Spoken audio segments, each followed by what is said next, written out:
Hi students, my name is Rashi Suredia and I welcome you to our official YouTube channel. आज हम आपके CLAT के paper से एक ऐसी चीज समझने वाले हैं जो बहुत ज्यादा इंपॉर्टेंट है।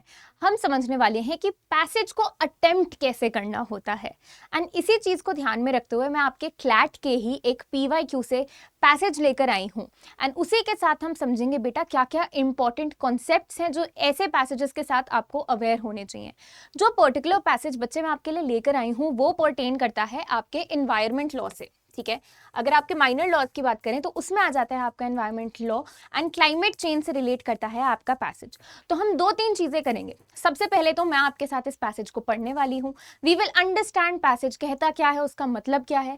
फिर हम सवालों को देखेंगे। सवालों को देख के हमें पता चल जाएगा कि क्या क्या चीजें हमें वाकई में पैसेज से ढूंढने की जरूरत है एंड ऐसी कौन कौन सी चीजें हैं जो हमारी नॉलेज के ऊपर बेस्ड हैं। जो नॉलेज के ऊपर बेस्ड वाली चीजें होंगी बच्चे, हम उन कॉन्सेप्ट्स को समझेंगे एंड लास्टली हम आंसर की को देखेंगे कि देख पाए, हम समझ पाए कि हमने सारे कॉन्सेप्ट्स कवर कर लिए या नहीं एंड साथ ही साथ क्या आंसर्स होने चाहिए थे उन MCQs के। तो ये होगा हमारा आज के इस पर्टिकुलर वीडियो का पूरा स्ट्रैटेजी, किस तरीके से आपको पैसेज को अटेम्प्ट करना चाहिए अपने क्लैट के पेपर में, क्या क्या कॉन्सेप्ट्स हैं जो आपको पता होने चाहिए एनवायरमेंटल लॉ से इस पर्टिकुलर पैसेज के पर्सपेक्टिव से।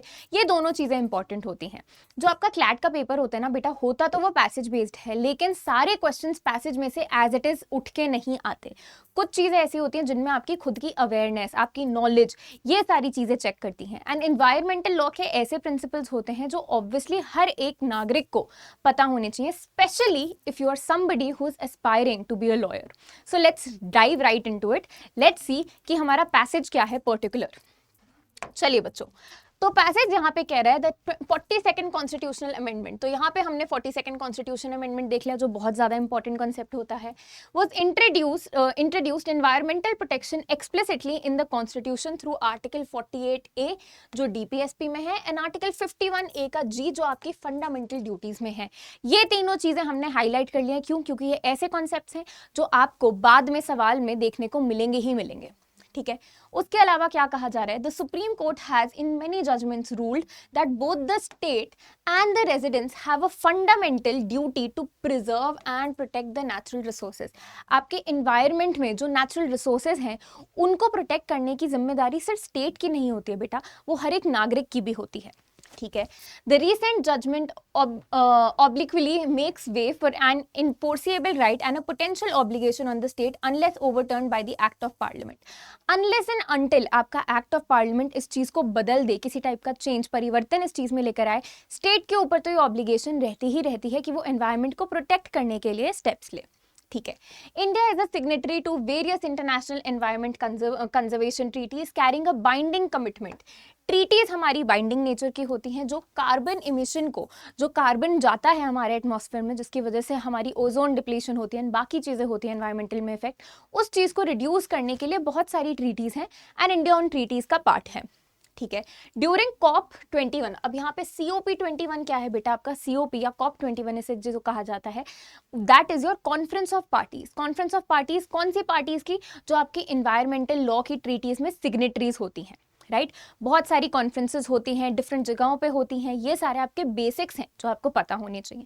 बट चलिए आगे पढ़ना है। India sign the Paris agreement. क्या साइन करा है इंडिया ने? Paris agreement along with 196 countries, a universally binding agreement to limit greenhouse gas का इमिशन। ग्रीन हाउस की जो गैसेज है उनको रिड्यूस करने के लिए, so as to prevent global temperature from rising, ताकि आपका जो टेम्परेचर है वो राइज ना होता रहे। इंडिया ने इस चीज के लिए साइन करे कि हाँ जी, हम भी ऐसे एफर्ट्स लेंगे कि ग्रीन हाउस इमिशन जो है वो कम हो जाए। From rising more than 1.5 degrees Celsius above the pre-industrial levels, India has committed to generating 50% of its energy from renewable resources. Renewable resources बच्चे क्या होते हैं? आपकी ऐसी resources जिनको रिन्यू करा जा सकता है बार बार, जो बहुत ज़्यादा abundance में अवेलेबल हैं, जैसे कि आपकी हवा हो गई, पानी हो गया, आपकी धूप की रोशनी हो गई, ये सारी आपकी renewable energy resources में आता है। And 500 GW, that is your gigawatts, from non-fossil fuels by 2030, cutting carbon emissions by 1 billion tons with the next net zero target by 2070। India ने क्या क्या कमिटमेंट्स करे हैं हमें वो इस पैराग्राफ में देखने को मिल गया। यहाँ पे इंडिया का क्या स्ट्रक्चर है, किस स्टैट्यूट में हमें चीजें देखने को मिलती हैं, ये बताता है पर्टिकुलर पैराग्राफ हमारे इंडिया के स्टैंड के बारे में।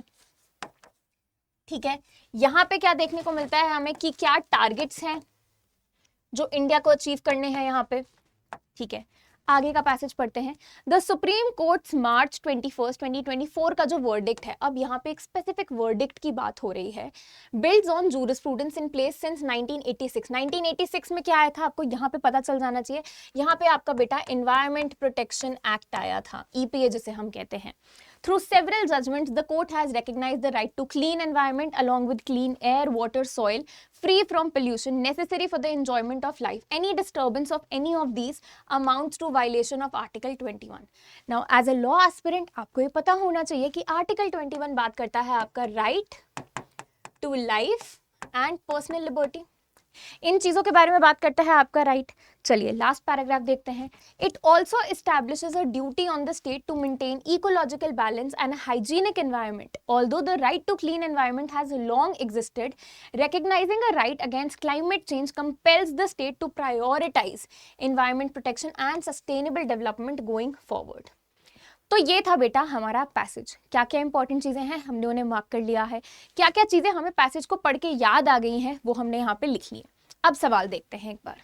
चलिए पहला सवाल पूछ रहा है, which among the following changes were introduce for environmental protection through 42nd amendment.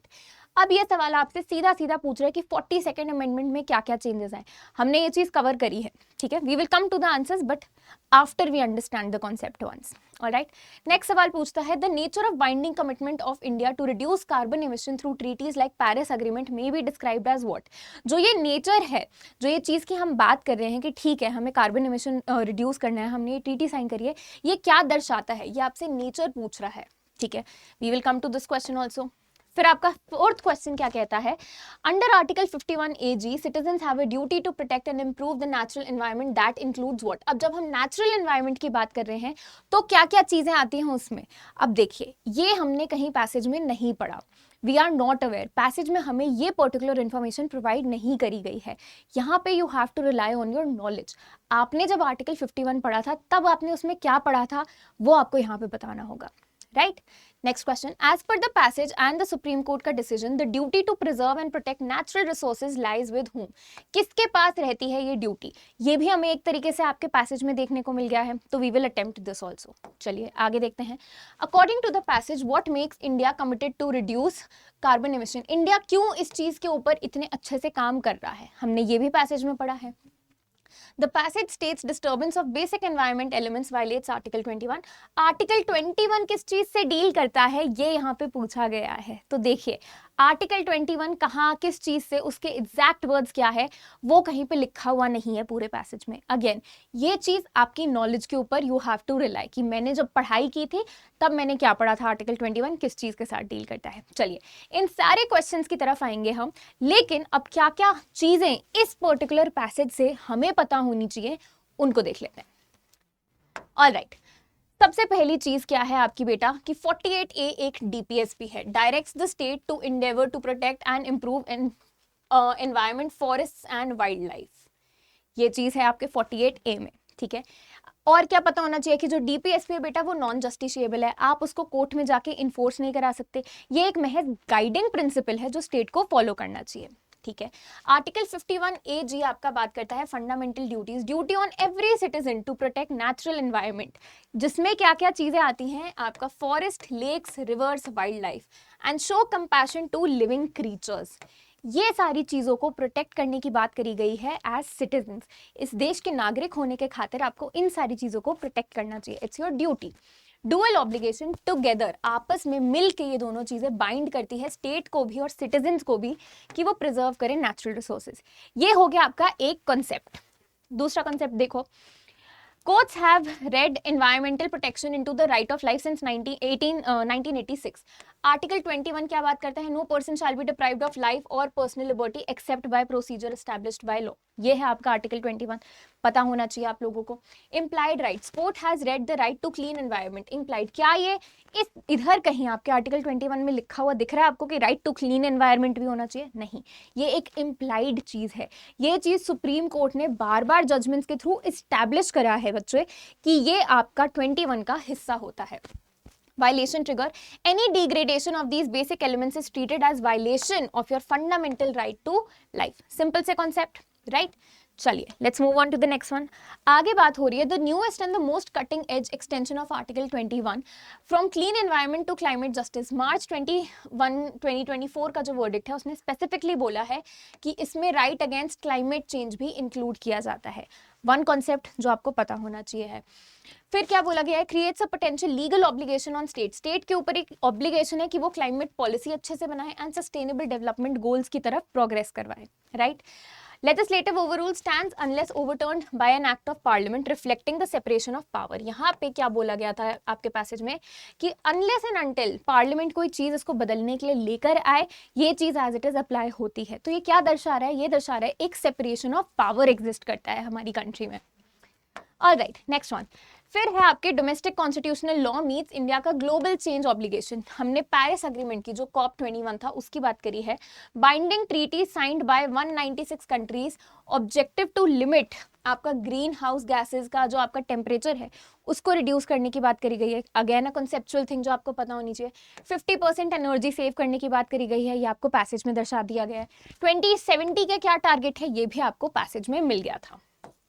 चलो आगे बढ़ते हैं. Balancing growth with ecological responsibility. Sustainable development का एक गोल होता है जो एनवायरमेंटल लॉ में आपको पढ़ाया जाता है. क्या है sustainable development, what does it talk about, ये चीजें आपको पता होनी चाहिए. स्टेट की ड्यूटी है ये आपको पता है. And shift in status. Environmental protection moves from charitable policy goal to a mandatory state function. एक तरीके से स्टेट को हर चीज को ऐसे बनाना है, हर लॉ को ऐसे बनाना चाहिए कि आपके एनवायरमेंट की प्रोटेक्शन हो.